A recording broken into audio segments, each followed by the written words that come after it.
Hello, everyone, and welcome to another Liverpool Transfer Show on Football Talk Podcast. My name is Ozzy, and I'm your host for this evening. Today, we've got some major announcements in terms of official news, but also getting some strong rumors circulating regarding an incoming player as well, which we'll talk about very, very shortly.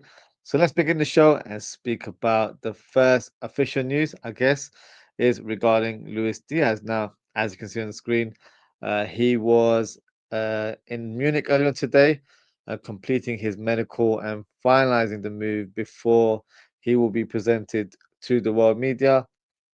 Now, of course, we've spoken about Luis Diaz quite a bit in the last few days, but the question is, will we regret the sale of Luis Diaz in the future?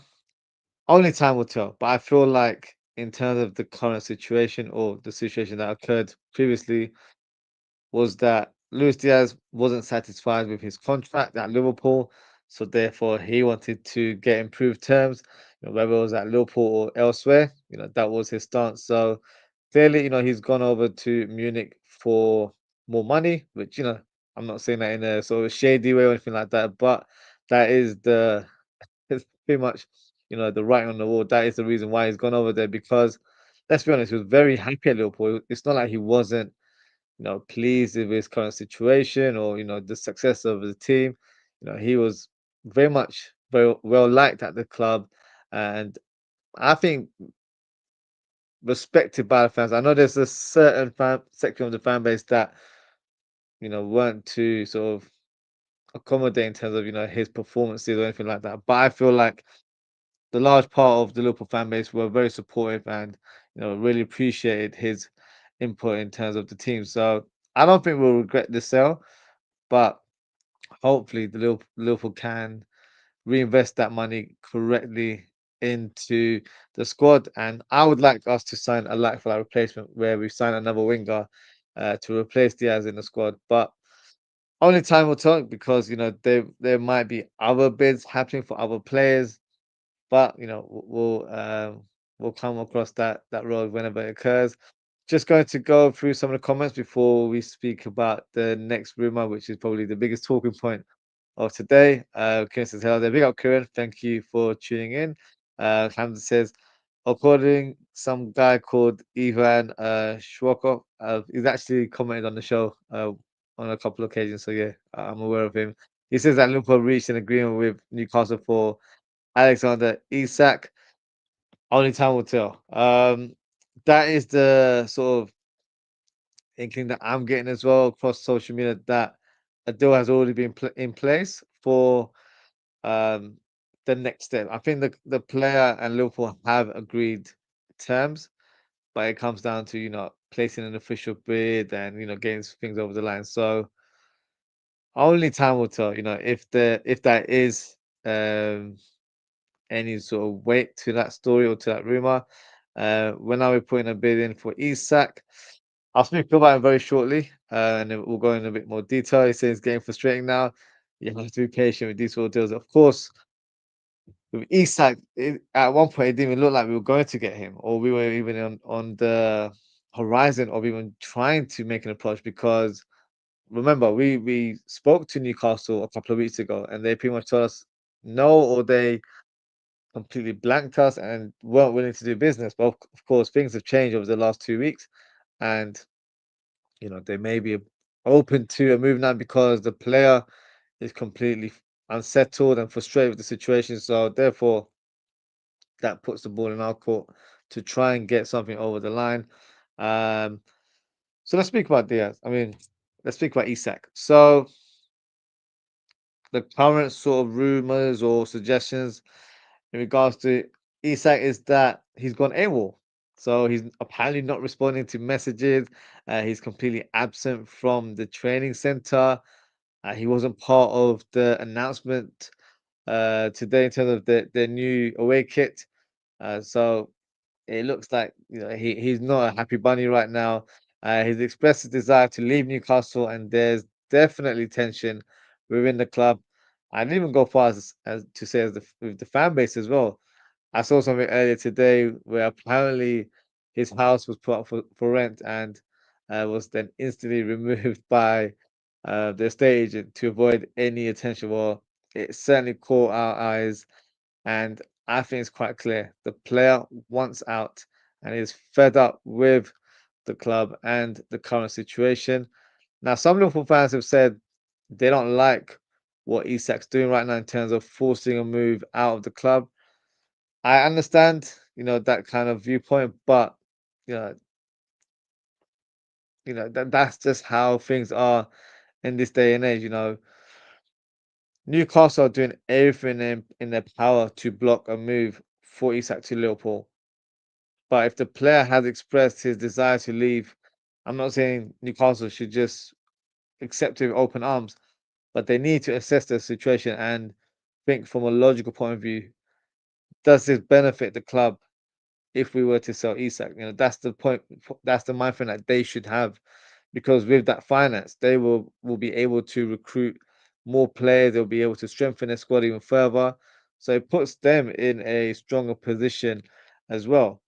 Now, one thing also, maybe there were some promises behind the scene between Isak and the club where, let's say they had a gentleman's agreement where if a bid had come into the club which would be around the British transfer record, then maybe the club had told Isak or promised him that, they would do their best to try and finalize a deal.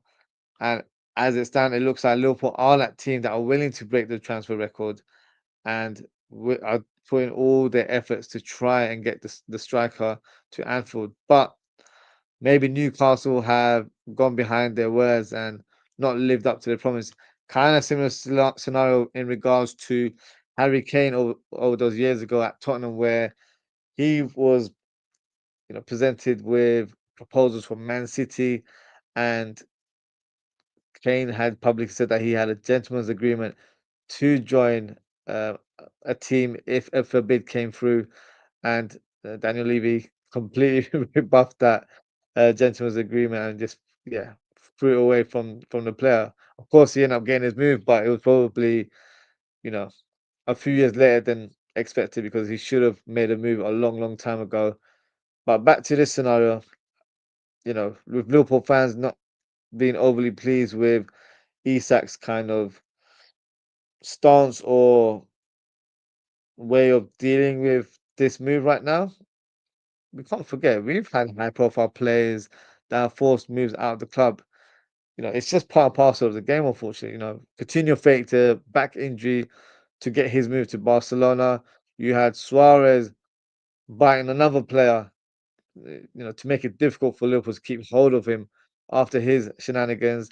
And then you've got Fernando Torres forcing a move to Chelsea when he promised us in the season that he would stay for the remainder of that campaign. So, if these things are just part and parcel of football, it happens to every club, not just Liverpool or Newcastle. It's happened to every club in some shape or form. I understand Newcastle fans' frustration. They are probably annoyed right now, and rightly so. But having said that, I don't really feel sorry for them. They had a lot of energy for us in the last couple of weeks, thinking they're above us and no one can bid for any of their players. Look, Newcastle may have the richest owners in world football, but they're not moving like a big club. They can't move like a big club.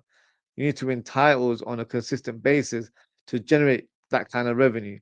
So I think it's only a matter of time that Liverpool make an official bid this week.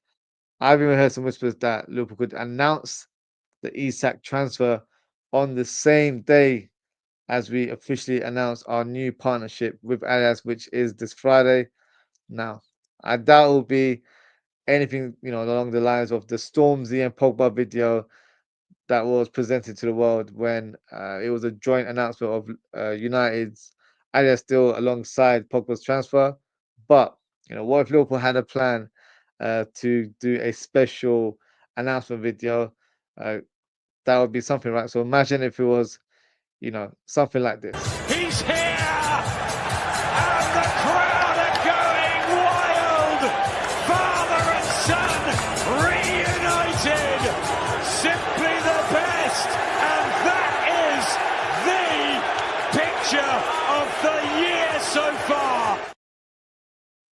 Now, that kind of video would probably rattle the fan base, especially Newcastle fans. But look, all I can say is sit back because I sense that we're going to shake the world very, very soon with an official bid this week. So, yeah, let's see what happens. Just going to go through the comments before we move on. Hamza says, when is Ivan coming onto your channel? Oh no, I don't know if he's coming onto my channel. He came on one of our shows and he pretty much um commented just to say hello, just showing support. So you never know. Maybe in the future. I don't know if that's a possibility. I'm not sure if he's open to doing podcast appearances or YouTube appearances, but you never know. But I don't think I'm not seeing him on anyone else's show, so I'm not sure if that's a possibility. Hamza said Chris Eubank Junior Senior Goats, yeah. And I think that kind of video is because when that happened, it came out of nowhere. People didn't expect Chris Eubank Senior to be in attendance or even to be in his son's corner. So that video I think is going to be iconic for years and years, not just from a boxing point of view, in sports in general. So if Liverpool were to able to announce a video of that magnitude with the sign of Isak, yeah, it'll be definitely remembered for years to come. But only time will tell. Let's see what happens. Should be interesting. Hamza saying the rematch is happening. I've heard that it's not happening. So unless there's been some sort of development, apparently, I think Chris Eubank Jr. isn't happy or he wasn't willing to commit to the rematch because of the lack of time. I think they want to do it on, you just mentioned the 20th of September, which might not be enough time for him. So I think it's up in the air. But if it happens or not remains to be seen. I, for one, I don't think it should have happened or it should not happen so soon after the first match because that first match was fantastic. Even a neutral fan or even a non-boxing fan, whoever watched it knew um, that was a classic. It was an unbelievable fight. It had everything, the build up to the end. It was a fantastic watch. So yeah, we'll see. You're saying Sky Sports announced it. If that's today, then we're talking something different. But that was confirmed a few weeks ago from Turkey Al Sheikh. But I don't think uh, it's been agreed from both camps. But we'll see. We'll see if it does happen or not. Kieran said it's a bit off topic, but what year did you start watching football? So I started watching football in the mid-90s. I'm probably revealing my age right now. Um, it wasn't the best of occasions, unfortunately. So my earliest memory was the FA Cup final in 1996. So if you weren't born or if you weren't around, then maybe just hit on Google. Liverpool lost 1-0 to United on that day with Eric Cantona scoring the winner. So yes, I would say that was my earliest memory. I had watched football, before then, but that was the year that kind of committed to supporting Liverpool. So I'm probably late in comparison to other fans where maybe they had, they support the same teams as their fathers or brothers or that sort of thing. But for me, I didn't really have, a lot of football fans within my family. So I ended up supporting Liverpool because I did actually have a cousin who supports the club, and yeah, it just went from there onwards. So yeah, mid-90s was the time when I first started um, watching Liverpool. Earliest memory, ooh, might have been the World Cup in 1994, but that was Brazil versus Italy. So that was the penalty where Roberto Baggio missed it. So that's my earliest football memory. And of course, you do have sort of little, you know, memories or flashes of memory of certain players like Ian Wright. I remember him being an amazing finisher. David Beckham breaking into the scene. Um, Robbie Fowler being a phenomenal finisher. But I would say officially, I became a Liverpool fan in mid-90s. So yeah, long, long time ago. Almost 30 years I've been a fan. So yeah, it's been a while. Uh, have you ever been to a Liverpool match? Yes, I have, but I haven't been enough. So for me, my goal this coming season is to go to a few matches, especially in Liverpool. But of course, if I can get tickets to away games as well, I'll try and do that as well. So if I am able to do that, I'll probably vlog it. So a bit of content for you guys if I'm able to do that. And plus, I need to try and get my son to these matches as well. He's watching Liverpool right now, but he's not. No, he's not been to a full-on match at Anfield yet, so I've got to make sure I can make that happen for him. So yeah, so that's the goal next season. Try to go to as many games as possible. Not too much. I can't do every week because I don't live in Liverpool. But for me, definitely that is on my list for next season to try and attend a few more Liverpool matches and to do it mainly at Anfield as well. So yeah, hopefully I can make that happen. Kieran said my first memory of watching Liverpool was the 2012 EFL Cup final versus Cardiff. That shows how young I am. Nah, so good. I remember that cup final as well. That's when we went through penalty shootout, isn't it? Yeah, that was a that match we were just expected to slaughter them in that game, but they showed a real fight, and I believe Gerard's cousin was playing for Cardiff City at the time as well. So yeah, there's a lot going on. Hamza actually says he went to that match. Big up Hamza. Little connection there between us three. So yeah, big up there. Let's move on to the next rumor now. Two types of sort of news or rumors regarding Rodrygo. So, firstly, it was believed that Liverpool is Rodrygo's preferred destination if Real Madrid are willing to sell the attacker. But to go one step further, and Rodrygo has requested for a move to LFC. He's asked his agent or has instructed his agent to liaise with Liverpool Football Club to see if a move is possible this summer. Now, surely Liverpool can't sign both Isak and Rodrygo in the same window, can we? You never know. And I'm only saying that because Liverpool actually have the finances to do that. I saw a little interview earlier on today on Sky Sports where the reporter mentioned that Liverpool could spend up to £400 million in this window. So we've only touched, I think, close enough to 200. So we've still got, a lot of money in the tank to buy more players. And plus, we're still making sales right now with regards to outgoing players. So this could be a very, very special window for Liverpool. It already is, to be fair. But I feel like there's more surprises to come. I think Isak is one. Rodrigo would be amazing if we could make that happen. Honestly, I feel like a lot of teams or a lot of rival fans would probably just throw in the white towel straight away and surrender because you're not competing with that, are you? So let's see. If we sign Rodrigo as well, that would be a phenomenal signing alongside Isak. The centre back position, however, seems a bit iffy now because our prime target in Gay doesn't look like we're going to pursue him this summer. Um, so yeah, it's going to be interesting. But the Rodrigo one, we'll see what happens because we're not getting any sort of real concrete news regarding a potential move there.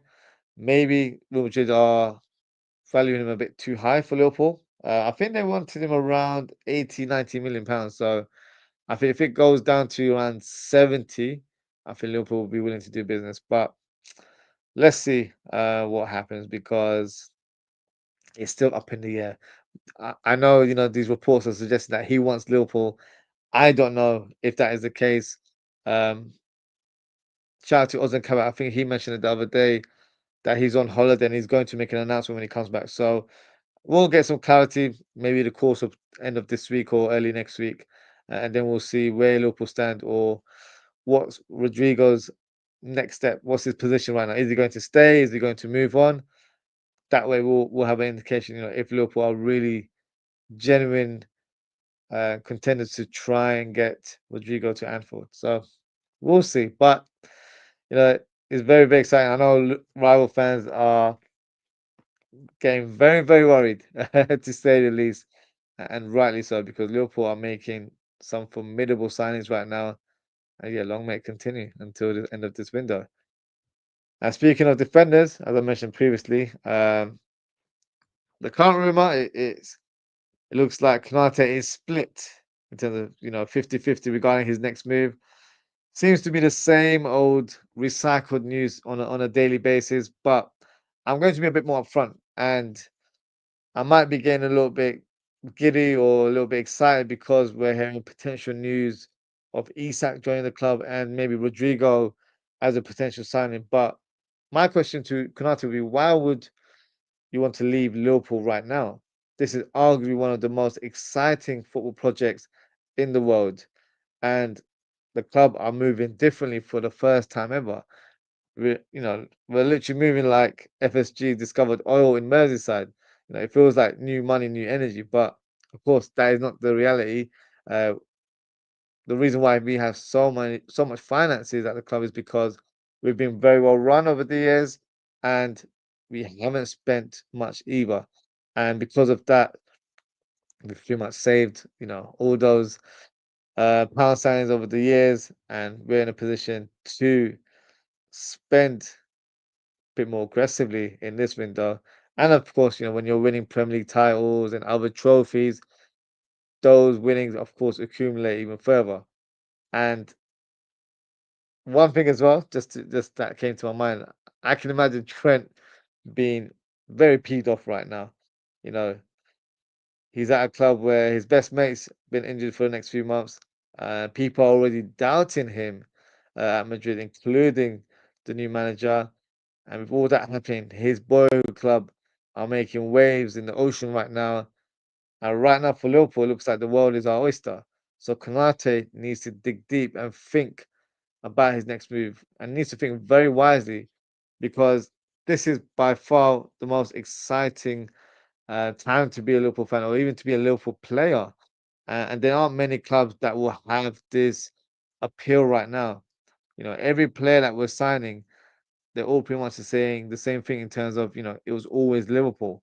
So if that's the tone, if that's the message from incoming players, I think that should shed the light to the current squad and make them feel even more excited to be part of this current team. So come on, Ibu, do the right thing and sign the new contract.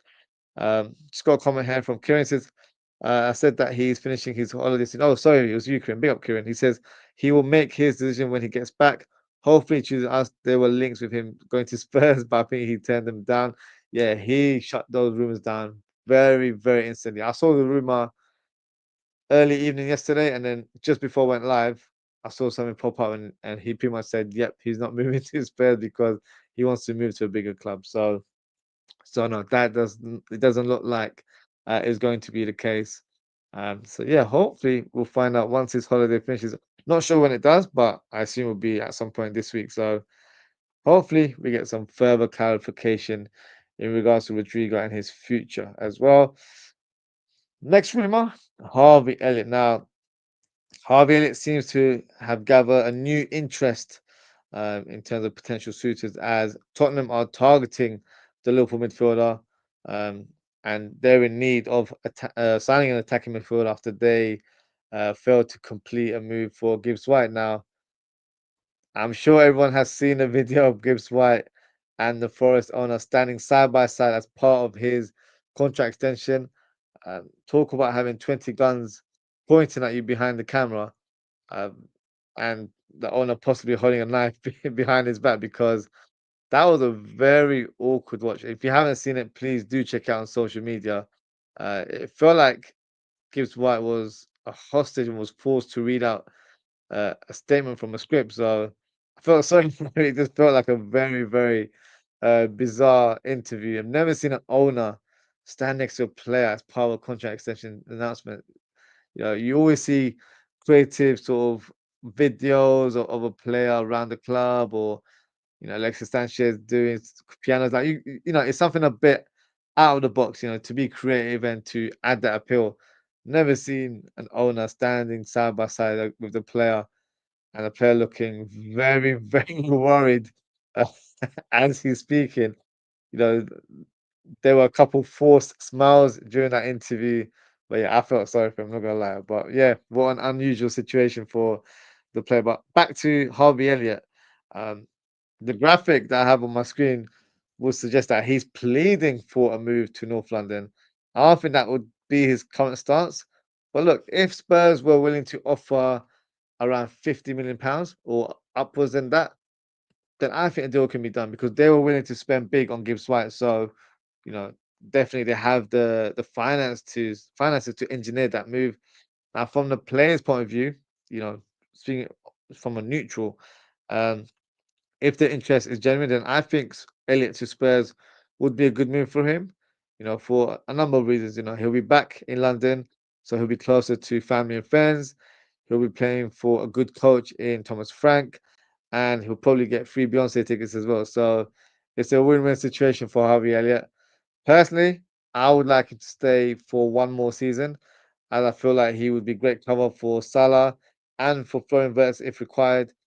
But at the same time, when I look at the squad, game time could be very, very limited for Harvey Elliott. So if he went away, you know, I wouldn't be mad at him because I do feel like he needs to think about his career first. But let's see how this story unravels in the coming days and weeks. Um, just got a comment here from Hooks Law saying hostage negotiations in terms of Gibbs White. Yeah, it certainly felt like it. It was very, very unusual. Never seen anything like that, you know, ever. But yeah, you're always surprised with these sort of announcement videos, and that certainly was up there in terms of a bizarre announcement video of all time, in my opinion. But on to next rumor. This French defender in Nathan Zeze has been linked to a move to Liverpool. Well, in fact, he was actually linked to a move to Liverpool last summer. Uh, and as it stands, it looks like he could be heading to Saudi Arabia, as he's currently in talks with one of the clubs there. But because we held strong interest in signing him last season, is there a chance that Liverpool could, you know, step in and rival a bid for Zeze? I know, is he worth the hassle? Is he that good that we need to try and, you know, skip the line and get him over to Anfield? I've not seen too much of him. You know, I know he's a left-footed centre back. Looks like he's got good promise, but I don't know if he's, you know, Liverpool quality right now. And it looks like the discussions with the Saudi Arabian team, you know, is at advanced stages. So I very highly doubt that, you know, Liverpool would, you know, hijack a deal and get Zeze to Liverpool. But you never know because Liverpool are definitely piling up a shortlist of potential recruits. I feel like we need to sign two centre backs. I'm not just, you know, being greedy here because we've got lots of money. I feel like for our squad, we can't rely on Joe Gomez too much. So for me, on paper, he should be labelled as fifth choice centre back. And therefore you have Virgil Van Dijk, Konate, and then a third and a fourth choice. Third choice would have been Gay for me, but I don't know if that's going to happen now.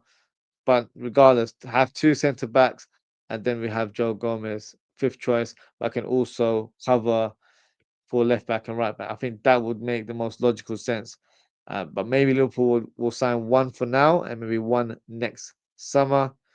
But hopefully, the one they sign this summer is going to be someone of high quality because I wouldn't want it to be a young player. I want it to be a player that's experienced, and then the fourth choice one can be that young prospect as well. So we need to find that right balance. If it's a young player, then it's a lot of pressure for that defender to challenge or to replace Konate or Virgil van Dijk whenever required. So for me, it would be more wise to sign an experienced defender and have a young up and coming defender as your fourth choice to be the successor of Virgil van Dijk, you know, in the future. So that would be the way I would think, and that's how I would like the club to move. But right now, our focus is probably on Isak and trying to get another attacker in order to replace Diaz, and maybe we'll switch our attentions to defenders later in the window. Um, Hookslaw says Spurs are rubbish. Don't want Harvey there. He'll get depressed. I get it, but if they're willing to spend 50 odd million, I'm not too fast to be honest with you. But yeah, I get your point. Spurs are just one of those teams, you know, you just don't know what to get. under Thomas Frank, you never know. It might be a different sort of team there altogether, but history will tell you that doesn't always occur. So, yeah, we'll see what happens with Harvey Elliott. Hooks Law says 2 centre backs are as poor as Isak. I agree. I feel like and it's not even me just presenting a huge shopping list for the sake of it because we've got money. I feel like it would definitely give us peace of mind going into next season. Joe Gomez is currently injured right now, and we don't have any other recognised centre backs other than Virgil van Dijk and Ibu Konate. So that could be a common theme going into next season. So we can't just have Burke or Endo being, centre back covers. In emergencies during games or 1 or 2 games here and there, it makes sense. But if Joe Gomez is out and then you've got Konate Ibu, then the new signing or the next person in line will have to play a lot of games. So it makes perfect sense to add for me 2 centre backs. I don't even think one's enough now. Because if Joe Gomez, ends up picking another injury and he's out for a long duration, then it's just Ibu, then you've got Virgil, and then you've got third choice centre back. And if one of them gets injured, let's be honest, Ibu doesn't have the best of records either. So that would mean that Gravenberg has to drop into centre back role or Endo has to play there. So you're reducing the options for other departments where it shouldn't be like that. It should be where we have enough members, in the squad. Now, some fans will say, why would you want 5 centre backs? 5 centre backs is not a crazy amount to have, because you can rotate quite a bit as well. And with Joe Gomez, I would see him as the utility squad player where he can put in a shift at left back, centre back, right back. So for me, he's going to be a very good option to have uh, in certain games, whether it's a cup game or in the Premier League. Having that experience in the squad would be vital. And of course, like I said earlier on, we can't rely on Joe Gomez's availability. It's not been there for a number of years. So therefore, I feel like we have to be a bit more wise and try and sign 2 centre backs to cover all grounds. That way, I feel like we'll go into next season with peace of mind, but also we know we have the quality and depth within our defense. So for me, that's very, very important, especially next season where we're challenging for all the titles. If we get Isak and Rodrygo, you get all these big players. We can't be weak at the back. We've got to strengthen that position as well. So try and build a complete squad this summer. If we could do that, then we'll be winning major titles for years to come, and that's not without any exaggeration. So for me, it's very important that Liverpool get this right, because if we get Isak, Rodrigo, and let's say somehow we do get Gay and we get another young centre back, it's pretty much the perfect window. And I'll probably say I'd want a midfielder as well, but because we have the numbers in midfield, it's not a huge necessity right now. So for me, that would be the perfect window. It's almost close to being perfect right now because of the level of players that we're getting. But we still have work to do. We still got to address certain positions in the squad, and hopefully we can do that in the coming weeks. Hooks Law says peace of mind indeed, definitely. Maxi Lord says hello, man. I love Sports Channel 2B, so thank you for your comment. Hooks Law said we've got 4 comps, as many as possible required. That's the thinking right there. We've got to have the numbers. We've got to have the complete squad. If we do have 1 or 2 injuries, we have sufficient players and quality to come in and make a difference for our team. That's the mentality it should be into next season. So hopefully, Liverpool can address those positions in the window. Further updates in regards to a new signing, and it looks like Liverpool on the verge of signing Arsenal target Will Wright. And I say Arsenal target because it was very, very, highly expected that he was set to join the North London side, but the Salford striker has agreed a move to Merseyside. The fee is reported to be around 200k, but could rise to 400k in the future. So thoughts on the players? I saw a couple of compilations. Looks like he's a good finisher. Decent first touch. Holds the ball really well. has good movement around the box. Still a bit raw in terms of end products and all that sort of stuff, but a player that looks to have a lot of potential. And this is a big coup for Liverpool because Liverpool are definitely the go-to team right now for world-class players, but also young players as well because they're seeing young players given opportunities. We've had Kwanzaa, Bradley in recent times. Of course, Rio and Gamoa, he's the next one up that's going to challenge for a role. Trey Nyoni, he's another one. So people know that if you're good enough to play in the first team, Liverpool will give you that pathway into the first team. And Arsenal, they tried their best. They even offered him more money to get him over the line.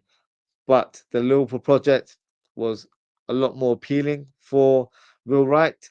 So the saying that I mentioned earlier in the show, where it was always Liverpool, comes to mind as well. It seems to be that Liverpool had that appeal to him. It seems like that's the club that he wanted to join. So yeah, expect us to have a new striker within our ranks. Not the first team. I think he'll be in the under 18s or under 23s. So expect to see him, playing at that level, and maybe he'll break into the team in the future. So yeah, exciting prospect for us to see in the future. Um, just going to go through the next comment from Kieran says Man City have Diaz, Stones, Akanji, Ake, Gvardio, Kusanov, and Reese. Arsenal have Saliba, Gabriel, Mosquera, Kiwior, and Calafiori, not to mention Timber and White can easily play centre back. We aren't greedy. That's a great point. The two closest challenges to our team has a number of centre backs. Look, Arsenal, um, they love a centre back. They're signing Mosquera as well. So it's one of those things where I feel like Liverpool need to address that position.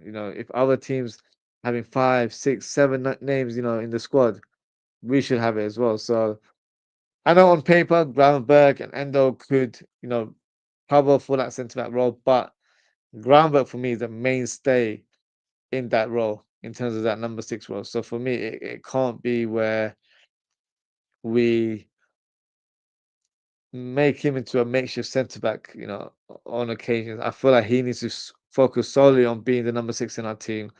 And then the likes of Endo, they can come in and do that sort of thing. So, yeah, hopefully Liverpool can add 2. I feel like it'll be 1, and then maybe we'll sign another centre back next season, or should I say next summer. But yeah, we'll see what happens with Liverpool. Hook says attack Kieran. 3 or 4. I bet Man City got at least 115 players. Yeah, they're one of those teams where they'll probably sign a lot of players and still somehow not get penalised for anything. So, but yeah, it is what it is. We'll focus on our team, and hopefully our team can address those positions this summer. Now, Tyler Morton, he's been a topic for the last day or two, and that is in regards to a potential move away from the club. So Leon have made an inquiry for the midfielder. Um, Tyler, of course, had a fantastic tournament in the Euros in this summer. So I think due to his great performances, he would have generated a lot of interest. And it looks like Leon are one of the teams added to that list of suitors. Now, the big question is how much are they willing to offer? As they're in a bit of a financial pickle right now. So, can they afford to sign these type of players? Because, in my opinion, I'm expecting Liverpool to demand at least £20 million. Last season, Bayer Leverkusen made a bid of 25 million. He got rejected because we wanted to give him a chance uh, in the first team squad. But of course, those chances were very limited, and it looks like a move away from the club is on the horizon. So it's going to be interesting to know what Liverpool do because Leon will need to place a bid of around that 20 million range to get any discussions underway. Um, or maybe Liverpool can sweeten the deal by asking a lower price, but also involve Malik Fofana in the deal. Not quite directly a swap deal, but you know by us lowering our price tag for Morton, hopefully they'll do the same and return a favor, and then we can sign Malik Fofana at more of a cut price. that would be a logical approach from Liverpool. Whether Lyon would accept that remains to be seen because they will still need to generate as much funds as possible to avoid any financial issues in League R. So only time will tell. Malik Fofana has been linked to move to the Premier League, but it's to our rivals in Everton. That seems to be the common name right now.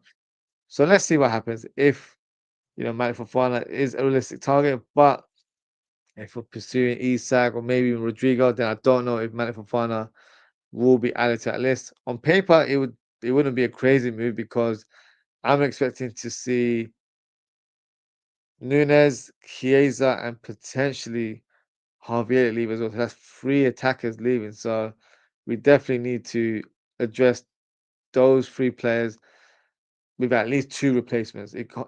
Ideally, it would be three, but I can see the club signing two players with Malik Fofana being a player that covers two roles in this, made up scenario. So let's see. I feel like Liverpool have a lot of business to do. We're not done yet. We've got a lot more moves to make. So hopefully we can do that in this window. Stewart's big up Stewart's. He says Rodrigo, Isak, Fofana, Gay, and Hato, So Gomez, and Chiesa. So Rodrigo, yep, he's a player that we're linked with. Isak would be the dream signing. Looks like it could happen if you believe the rumors. Uh, Fofana, I wouldn't mind Fofana, but it would depend, in terms of who else we sign. Gay, I would love Gay to sign at the club. I think that deal will happen. I don't know what game Liverpool are playing right now. Richard Hughes seems to be an expert at 4D chess. I think we'll get that deal done. It might happen a bit more later in the window, but I can see us getting the Crystal Palace captain in due course. And Hato would be a fantastic signing, Stewards, but unfortunately, I think he's on the verge of signing for Chelsea, which is a little bit annoying because he's a player I rate very, very highly. He's a player that could cover centre back, but can also cover left back as well. Different type of option for us in terms of being a left-footed player. But yeah, bit of a shame. I think he will end up signing for Chelsea. Uh, so yeah, in terms of Gomez, I wouldn't sell Gomez now. One, because I don't know if anyone will buy him with him currently being injured. And number two, he's probably a good experienced player to have in the squad, especially when we're playing cup games. It will generally be a very young team out there. So you do need an experienced head. So the likes of Gomez and Endo would definitely be, part of that experience. Uh, Players within those lineups. So for me, keep him for another year and then make a decision next summer. But I do feel like he'll be a good player to have in the squad. I know availability has been a bit of an issue, but whenever he does make an appearance for Liverpool, he's normally really, really solid. So hopefully, um, he has a bit of luck this season and doesn't pick up too many further injuries. But we'll see. I think Chiesa looks like he could be on the move. I think with Atalanta being one of the strongest suitors for him. So let's see. I hope we get a decent amount of money from him. I hope we get around about £15 million for him. That would be the minimum that I'd want for Chiesa. So we'll see. Um, Stuart says Nunes should stay with Diaz and Jota gone. I saw a report today that apparently he's been phenomenal in training. Uh, for me, I will still sell him. On paper, Isak would be the Nunes replacement, and then I guess Ekitike would be replacing Jota, who of course unfortunately passed away. So that way you've got two strikers in Isak and Ekitike. But the thing with Ekitike, he can also play as a wide forward as well. So he gives us another option in a different role. So I think that would be your two replacements there. And in terms of Diaz, the Diaz replacement would potentially be Rodrigo. And if Chiesa left, Fofana could come in and be that replacement um, as well. So there's potential, incomings that will happen soon. Whether it's to that high volume, I'm not too sure. Um, I'm predicting we'll sign three more players. It's probably not what we want, but I think we'll sign Isak, we'll sign a left winger like a Rodrigo as Diaz's replacement, and I think we'll sign one centre back. And I think that'll be our window this summer. So not the complete one because you'd want another centre back and potentially another attacker if we end up selling Chiesa and Harvey Elliott. But I think That's what will end up happening, I guess, in this window. Hookstore says Isak is Nunez's replacement. Yep, that's exactly what I've just said.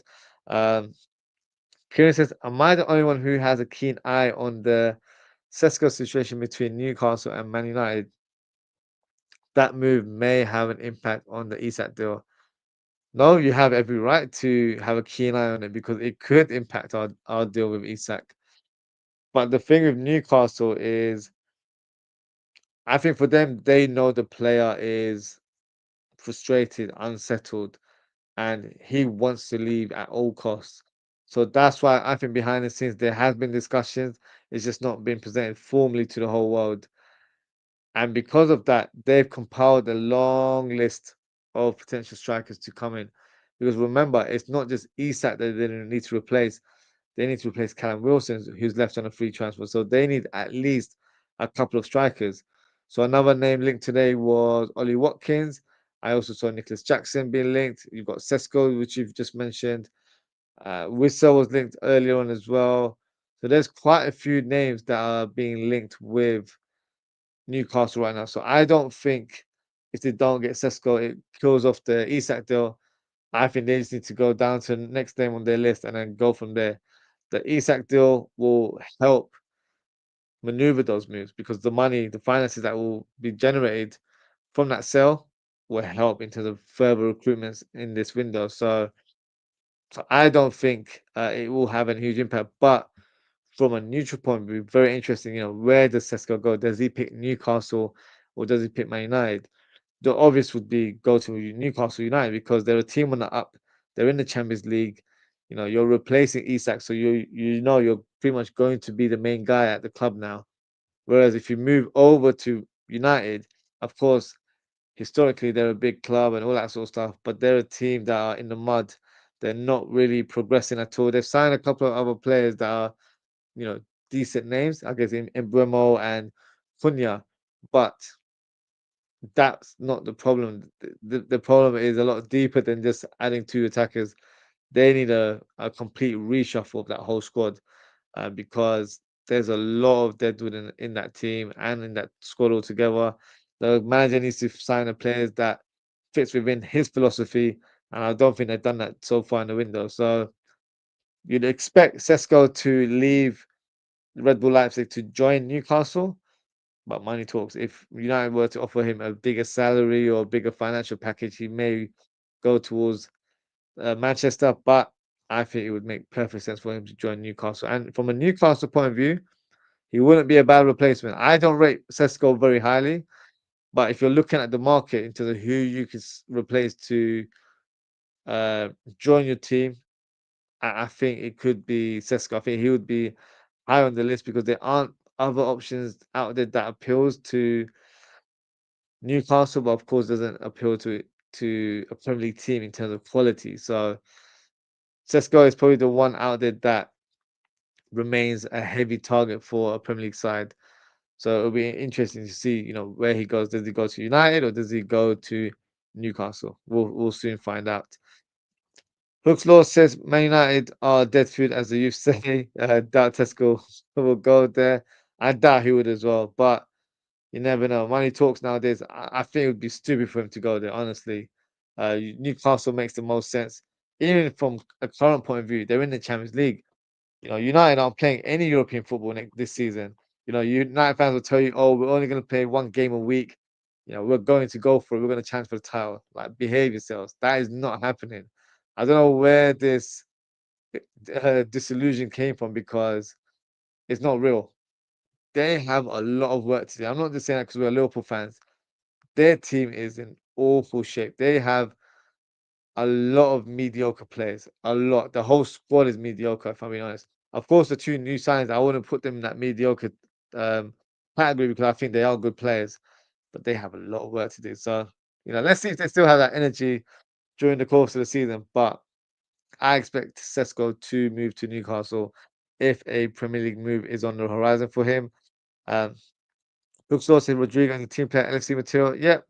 My only doubt would be, I want a left winger that can attack the fullback and go behind the defense as well. Rodrygo can do that to an extent, but that's not his natural game. His natural game is to be a bit more of a ball player, more technical player, more of a tactical dribbler, that sort of profile. So regardless, very good player. I think he has the talent to maybe fulfill his potential of becoming an elite player in world football. Plus, he gives us a bit of versatility. I know he won't want to hear that, but he is an option for the right wing if we need him there, but also he can play up top. But I think if he was to join Liverpool, he'll be predominantly utilized as a left winger. So, it should tick all of his boxes. Uh, Kieran says, yeah, that makes sense. I think that's in regards to the Sesko discussion we had. Stuart says, with Rodrygo and Isak coming, Ekitike will be a bench warmer. I don't like that term, bench warmer. I don't think he's just going to be a bench warmer. I think he's going to be a player that, will rotate and will be very heavily involved in the starting lineup. So bench warmer for me is a tad bit harsh because, he's a player of high quality. I feel like people underestimating Ekitike's ability. We'll see it probably in preseason. We've got a game coming up tomorrow, in fact, or should I say later on today because it's past midnight into where I am right now. So that's something to look forward to. But yeah, I think people sleep on Ekitike. Hopefully, we'll get to see him make an appearance tomorrow, and hopefully that should whet everyone's appetite because we've got a very good striker in our squad. Kretchen, you say says, what are you saying? Eze going Arsenal or not?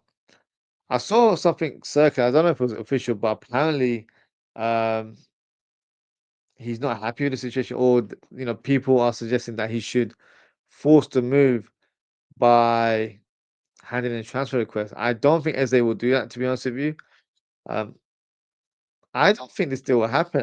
Like, call me naive, but I don't see where Eze fits into that team. I know they've got Eucharist, which of course, he's the striker there. I guess Eze could play left wing, but Eze's not a natural left wing. I see him more as a number 10 that likes to, drift over to the left channel. Um, and plus they've signed Madueke as well. So I was assuming Madueke was the first left wing choice in the Arsenal team, or maybe he's a squad player where he covers the left wing and right wing. So if that's the case, Eze on the left wing wouldn't be a bad proposal. I believe he's an Arsenal fan as well, so it might help him sway, um, you know, to move to his sort of boyhood club. But I don't know. I don't see that happening for some reason. So yeah, that's my prediction. I don't think that will happen in this window. Kieran says, even if we got both Isak and Rodrygo, I'm sure Ekiti will be given a lot of starts and minutes. He's too good to stay on the bench all season, especially with the money we spent on him. I totally agree, Kieran, because for me, with Ekitike and the players that we're signing right now as well, no one's going to be a bench player. I feel like we're going to rotate a lot more heavier than we did last season, and I think it's going to happen, or it's going to be more of a regular occurrence at the early part of this season because we need to manage our squad very wisely and we can't, overwork our players too much. And I think that's why we lost a bit of steam towards the second half of the season, against the likes of a Newcastle in the Carabao Cup final and PSG as well. Had we rotated the squad a bit more before that part of the season, then maybe, our outcome would have been different. So I think Arne Slot is gathering up a squad where he has full trust in everyone and he knows he can rotate, he can play players into the different combinations and he'll know it work because of everyone's versatility and their technical ability. So for me, it's going to be very, very exciting for us next season. And I don't see Ekitike being a bench warmer. I don't think that's going to be the case. He's going to play a lot of games. If Isak does come through the door, I can see them two playing in the same lineup on a number of occasions as well. Because Ekitike can play as a wide forward, or we play with two strikers depending on the opposition. So that's another thing. We're going to play a lot of different systems, in my opinion. I think we're going to be very unpredictable. We're not going to be just a 4-2-3-1 formation team all the time. Different setups, different tactics, different strategies. We're going to outsmart our sort of rival managers as well. So I feel it's going to be an exciting season. I really, really do. So it's going to be great to watch um, this season. Dara Aziz has it. How is it a done deal? In regards to, oh, you in regards to my thumbnail, the Diaz deal is a done deal. He's in Munich. He's just done his medical earlier this morning. They're just finalizing the details, and he'll probably be presented tomorrow. So the Diaz deal is done deal. So I'm not sure what you're if you're referring to the Isak deal. No, my thumbnail it had Diaz in the picture, so it had nothing to do with Isak. Um, Hooks Law says we won't have a bench warmer on 1 million a month. It's true, the big salary, isn't it? Uh, we're not going to have. He's not going to be a bench warmer. He's going to be very active. Just like a lot of people are labeling Szoboszlai as a bench player, he's not going to be a bench player. He's going to be in the starting lineup, more or less, during the season. It's not going to be where we're not going to have the same team every week, guys. We have to realize that it will chop and change depending on the opposition, depending on fitness and form. We've got a big squad now. We've got a squad full of quality players. We're not here, you know, accommodating passengers or anything like that. We've got players that are elite or players that are ready to come into the team and make a difference.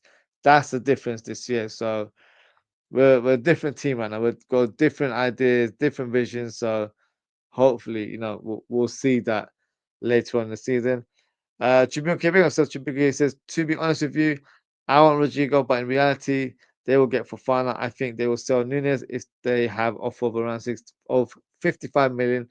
They will sell Ben Dog at 20, sell Elliot for 40. I totally forgot about Ben Dog. So that's another player that could be leaving, and that's a player, that could help us gain some more millions in the bank as well. So yeah, I definitely see. In terms of what you're saying, you can't rule it out because Fofana is a player that Liverpool like. Um, I would like it to be Rodrigo ahead of Fofana, but we'll see what happens in regards to a potential new winger coming to the club. Darzi says the Isak deal. I never said that Isak deal was a done deal. If you look at my thumbnail, it's got Diaz on the picture. And if you read my sort of title as well, I've said Isak gone AWOL. So when will Liverpool place a bid? So I haven't said anything in regards to an official deal. Chibuka says with these sales, they will buy Isak for Fana and Gehi. Potentially. I would like it to be a level above Fofana, if I'm being honest with you. But if that's the player that they target, then I'll be supportive of the recruitment and the team. But I would like it to be Rodrigo, and I feel like he is a realistic signing because he is available. Hooks Law says sounding like a done deal. How does Isak return to Newcastle now? Yeah, in terms of it being a legit done deal, that's why I haven't said anything of that notion. I just have a feeling that we'll make an official bid very, very soon because, like you said, Hook's Law, how does he come back from all the craziness he's done? He's gone MIA today. He didn't turn up to training. He was supposed to be a part of their kit announcement video. He wasn't there. So you know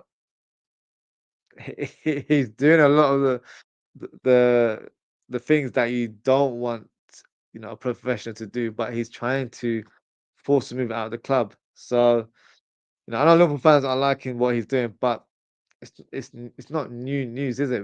We've seen it. We've seen it within our own club. We've seen players do that to us. So it's just how it is, unfortunately. So hopefully, fingers crossed, the Isak deal happens soon. I have a feeling it will. If I was to make a prediction, I think we'll get something confirmed end of this week. In terms of a bid being placed or close to agreement, I think we'll get some kind of development by the end of this week. Um, Crutchin said it's done, man. 63 mil. Oh, is that in regards to Diaz? Yeah, that's a done deal. Yeah, it's 65 million deal as well. So yeah, the Diaz deal's done. He's in Munich right now. I just showed you guys a picture of him earlier on. Look, that's him in Munich. So that's not a Photoshop. That's him finishing his medical and in the Bayern Munich headquarters or whatever they call it there. So yeah, for me, I don't know, for me, the world knows it's a done deal now. Uh, Hookstore says logical channel this one, Dara. Uh, Shishan says you man still want gay. Uh, you think solid? I think. Well, do we want him? Yes, we definitely still want him. I think it's the transfer fee that is the stumbling block because they want around 45 million to sell the player to us. I don't think Liverpool are willing to spend 45 considering he's only got 1 year remaining in his contract. So we were hoping for more of a cut price, maybe 35. I think the max we'd go for is 40. So I have a feeling we will sign him, and I have a feeling it'll be around that 40 million. I think we'll just meet in the middle and try and get that deal done because Gay just seems like the perfect deal for us, in terms of his profile and what he brings to the team. It has to be done this window. So I really hope Liverpool get Gay to Anfield in the coming weeks. And one more final news before we close the show, and that's regarding Getafe. So the rumor is circulating that FSG want to buy Getafe for £100 million. So there has been interest from FSG in the past in terms of acquiring the Spanish team, but the valuations weren't, to their liking at all. But right now, apparently, Getafe uh, is up for sale and they're willing to do business for £100 million. So my thoughts on this, Michael Edwards, doing his magic again. Getafe is actually a decent Spanish team. They're a team based, in Madrid. So, in terms of location, you should be able to appeal to a lot of players, um, if FSG were to put money into the club, it should be a good selling point to sign a player and they'll be living in Madrid. So, that should be an easy kind of attraction for potential incomings. But in terms of the profile of the club, they're not a big La Liga team, but they're a team that have had good players over the years. They've got a decent fan base, so it's not a bad deal at all. So, yeah, John Henry's getting everything he's wanting in this in this summer right now. So, it looks like that could be on the cards, and it'll be interesting, if Liverpool use that connection at some point, whether we loan out players to La Liga or we sign players from lower leagues, or should I say, Getafe signs players from lower leagues, and then we end up, acquiring them in the future. Similar scenario with Man City as well, where they end up signing Savinho from Girona. Girona's a club that's owned by one of the shareholders, so um, that could be something where we can use them as a feeder club, I guess, to that extent. And then whenever we feel our players ready to make the move, we can flush out a deal and get something over the line. Slightly unethical, but that's how football works. We're not doing anything out of the law. We're doing what other teams are doing as well. So we're just trying to get into the same trend and bulletproof the clubs in terms of acquiring top players or top young players in years to come. And also just something that came to my mind.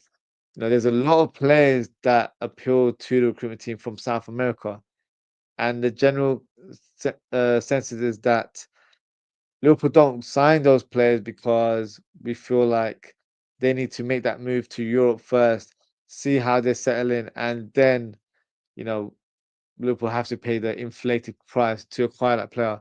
But now we can kind of do it differently. If we have a player or a target in mind, you know, if we can, if FSG gives the finances to Getafe to buy that player, and that player wouldn't be like 10, 15, 20 million, it would be like a low risk investment. That way, that player comes to La Liga, plays for Getafe for 1 or 2 years, and when you know, Liverpool feel like he's ready to come to Liverpool, then that's when we make our bid, and then the transfer comes along there. So slightly out of the box, but I do feel like it's something that could happen because we've failed or we've missed out on a number of South American targets over the years due to that uncertainty if they will settle in Europe or not. So if you've got a club, under our umbrella in terms of FSG, that's in Europe and that's in Spain, which is the perfect location for a South American player to join in terms of lifestyle, language, and familiar surroundings in terms of the people and all that sort of stuff. It could be a very smart move. So I'm liking um, this move of FSG acquiring Getafe as part of their business portfolio. I feel like it benefits Liverpool as well in some shape or form. So I think it will be a good move. Before we close the show, I'm just going to go through some of the last comments. Um, uh, Christian says, I'm a Palace fan, bro. 40 mil for him is a steal. It is. And I think it's only that figure is because of his contract situation where he's got 1 year left. And because of that, I think Liverpool will be able to get him at a cut price. And also, I feel like Gay's probably voiced and expressed his desire to join Liverpool. And there were already rumors 2 or 3 weeks ago that terms have been agreed. Just like with Isak, apparently, we've agreed terms uh, with Isak as well in terms of personal terms and salaries and all that sort of stuff. So, let's see what happens. But I think from a Palace point of view, if Gay does join Liverpool, you're on the verge of signing Osman Diomande. If that's happened, feel free to correct me. But that's a player that I think you guys have earmarked as his replacement. So for me, he's a fantastic signing. I think he's the perfect replacement for Mark Gay. In fact, I've actually earmarked Diomande as a potential signing for Liverpool a few months ago. That's how much I rate him. So um, if Diomande comes in to replace Gay, you've signed a good player there. Honestly, he's a player that's 20, 21 years of age, but has amazing ability at this stage. I feel like he has a lot of room to grow and it could become a top player in years to come. So would be a very smart signing if Palace were to make that happen. Uh, Hook's Law says very silly to mess about over 10, 15 mil, just get it done. In terms of the deal, I get what you mean. I think Liverpool just playing hardball. I think the deal will get done. I think they're just trying to get the best deal they can or try and do the best sort of business deal in the end. So I think it will happen. But it'll probably happen towards the latter stages of this window. So the next few weeks, I would say. Hooksaw says the bugger. Uh, we get the more chance we have becoming like United. Cash cow teams attract bad people, owners, and players. Graham says, appreciate the show. Big up, Graham. Thank you for your comment. Thank you for tuning in. Kieran says, I'm going on holiday soon, so I won't be able to be in as many upcoming streams, unfortunately. No worries, Kieran. I hope you have an amazing holiday. Yeah, if you're able to tune in, feel free. But for me, I would rather you enjoy your holidays, or it's that time of the year where we all need a bit of a break. So yeah, if you're not around watching the streams, no problem at all. Once you return, I'm sure you'll be back in the live chat. So make sure you enjoy yourself, and yeah, hope you get a lot of sun as well. Uh, Ron McCoy Big says it. He says you talk some shit a couple of days ago. Rubbish. Elliot and Jones need to go as soon as possible. I never said Elliot and Jones need to go, so you might have to pull up a receipt or something. I've never said Elliot and Jones need to go. I think in terms of Elliot, I have said that he's a player that would most likely leave because of limited opportunity at the club. Uh, Jones, I've never said anything negative about Jones. I actually quite rate Jones, so you need to get your facts right. That is incorrect information there. Hooks Law says the bigger we become, the more. Okay, sorry, I didn't read. I didn't understand your first one. So the bigger we become, the more chance we suffer. United's fate, cash cow clubs attract bad players, people, players, and owners. I don't think we'll fall into that trap, Hooks Law. Um, with United, they've spent a lot of money. Yes, they have, but they've never had a strategy in terms of their recruitment. They've always just signed players based on names. If I'm just gonna give scenarios into previous players they bought. If a Di Maria is available, let's just go and get him. But does he actually fit in our team? They don't profile their players like that. They don't align it with the coaches or the manager's philosophy. That's the difference between Liverpool and Manchester United. You know, United have signed Embremo and Cunha, good players, but are those the right profiles for the way the coach wants to play? Remains to be seen. I feel like The Cunha one is a good deal because he likes to play as an inside forward. But where does that put Bruno Fernandes? Because that would have been his role as a left-sided forward as well. And in terms of Mbeumo at Brentford, he's played more than out-and-out winger. So there's no guarantee that these players will work as a collective. But even if Mbeumo and Cunha work, it also depends on the striker. Which type of striker is it? Is it someone that's going to hold up the ball and lay it off for these two attackers, or is it going to be a player that's on the shoulder? And if it is a player on the shoulder, that means that Cunha and Mbeumo will end up being more of a playmaker type players rather than goal scorers. So they need whoever they sign as striker will define how they will play going up top. But there are other positions in the areas that needs addressing. So I don't think Liverpool will be like Manchester United. We don't operate like them. We're very smart in terms of acquiring business partnerships, and we're very smart in terms of merchandise deals and sort of sponsorship deals, along with signing players that are the right profile. That we've got the whole mix there from a business point of view, and in terms of on the pitch, we've got the right balance. So just because we're spending big right now, it doesn't mean this is going to happen again and again. I feel like this summer's probably a one-off. I think from years to come, it will probably be where we sign one or two players and just strengthen a little bit here and there. It's not going to be a shopping spree like it has been this summer. This is just one of those occasions where we've got a lot of money in the bank because we haven't acquired certain targets in the last 2, 3 years. And therefore, we've got money to spend. We've won a lot of trophies in the last few years as well. So therefore, due to those bonuses and the reward of winning trophies, we're able to have a high revenue stream, and we can go and buy players that fit our style of play and fit the profile of the team as well. So for me, we're not going to be anywhere like Manchester United. Of course, you can never guarantee that stuff, but the way FSG run, I don't think we're going to get ahead of ourselves.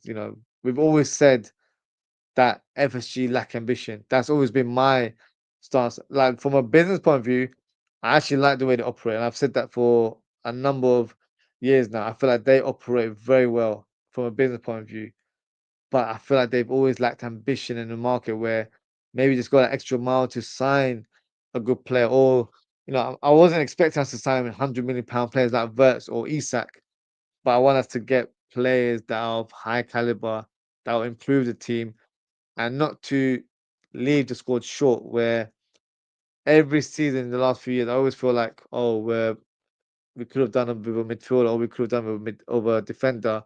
Oh, we're lacking a real number six. Like there's always been gaps in our squad. So this year around, because we're spending big, because we're signing polished and established players, I really hope there aren't no gaps in our squad. I hope we have a complete squad, and then that puts us in a great position to really go for it for years to come. So I don't think that will happen to Liverpool, but that's just where I'm seeing it right now. Um, uh, Christian says all the fuss about our European ventures have messed all our business up. I feel really bad for Palace. In terms of not being able to play in the Europa League, it's a shame because you beat Man City fair and square, so therefore you should be entitled to play in the competition as your reward. But yeah, the ownership stuff, it's a bit of a grey area, unfortunately, and yeah, it's a shame. But at least the silver lining is that you're still in Europe, which is of course the first time for Crystal Palace. So hopefully you guys do well there. But yeah, it's a shame. Um, maybe the stakeholders probably didn't realize this day was ever going to happen, and I don't think most fans did either. So yeah, very very sad situation. But at least Palace are still playing European football, and there'll be European football in South London, so it's not a bad thing at all. Uh, Real McCoy says, give Palace rubbish, Elliot or Jones for Gay. So you're calling them rubbish. I'm not calling them rubbish. So, make it make sense. Are you saying I'm calling them rubbish or you're calling them rubbish? Because I don't think they're rubbish, neither of those players. So yeah, that's your opinion. You're entitled to it, but I've never said they're rubbish. Graham says, be a bit respectful. Yeah, I would say that as well. But, everyone's entitled to have their opinion. Chibuke says, I want Rodrygo, but his wages and sign-on fee, I don't think Liverpool would jump from paying Diaz 56k per week to paying Rodrygo 220 per week. I think one will be the one and can take 60k per week. We have a lot of money in the bank, Chibuke. So we can accommodate that salary. That's why I'm not, I have a feeling that Rodrygo will stay at Real Madrid. That's just my sort of inkling right now because I feel like he still wants to make a name for himself there, and understandably because he's at one of the biggest clubs in world football. But if he was really serious about leaving, then Liverpool definitely have to be one of the front runners. And Liverpool have the finances to sign players like Rodrygo and Isak. We can spend another £400 million. That's what I saw on Sky Sports earlier on today. Because of the revenue we've made in the last few years, we have the finances to make those big signings. So I wouldn't put ourselves so short right now. If it's realistic, then I'm sure Liverpool will try it and do their best to get the Brazilian over to Anfield. But we'll have to wait and see. It might be where that's not the profile Liverpool want. Maybe they want a sort of a young and up and coming prospect or someone that will provide cover for that left wing and mainly for Gakpo because I would assume he's the starter now, rather than someone that surpasses Gakpo in the lineup. So it depends which profile that they're going for, but we'll see. Which player we end up targeting in the end. Real McCoy says you rate Elliot and John, and I'm saying they are rubbish and need to go. Okay, fine. So that's clarity there. I don't think they're rubbish. Maybe that you some will argue say maybe they're not good enough for Liverpool, which is a different statement. But to say they're rubbish altogether, I disagree. I think they are still good players. Maybe for Liverpool, that's another argument, if that is your viewpoint. Robert Jones isn't proving Trey is 18 and he's better. Nah, I disagree. I don't think Trey has potential, but I don't think he's better than Jones at this stage. FSG wasn't the problem. Klopp was the one holding back Liverpool. Uh, Potentially, in terms of being too sentimental with certain players because he wanted to keep Henderson and Milner a bit too longer than planned. So maybe that was one of his errors or misjudgments there. But in the end, when we didn't have a sporting director, I think he was given too much power as well, and that probably affected his relationship with Michael Edwards. But look, it is what it is. For me, Klopp will always be regarded as one of our best managers in our history. So I don't want to say anything too negative about him.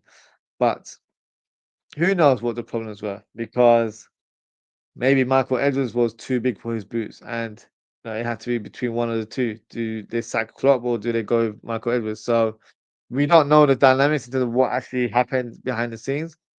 But all I know is Liverpool are in a good position right now. We've got Michael Edwards back, and we're moving like a big club, which for me is a very, very, very big positive. Uh, Christian said we'll have him on the free lad up the palace. Pick up yourself. Uh, and that is it for today, guys. Thank you so much for tuning in. Thank you to everyone with your comments. Appreciate your engagement as always, guys. If you haven't already and you're new to the channel, please don't forget to like and subscribe. And shout out to everyone who's commented today. Shout out to Kieran, Hamza. Who do else do we have? Hooks Law, Magsy Lord, Stewart's, uh, Cretician. Hopefully, I haven't butchered your name. Big up for your comments. Appreciate you coming on. Dara, Chibuke, and also who do we have? Real McCoy and Graham Rogers. Big up yourself. Thank you everyone for getting involved today and making it a great show today. In terms of upcoming content, I will be doing another show tomorrow, hopefully presenting some breaking news. But I'm sure there'll be some talking points in regards to transfers or any developments or maybe incomings and outgoings. Who knows? But I will plan to do another transfer show tomorrow at around 11 p.m. That's normally my time slot. So feel free to hit that notification bell so you know exactly what time I go live.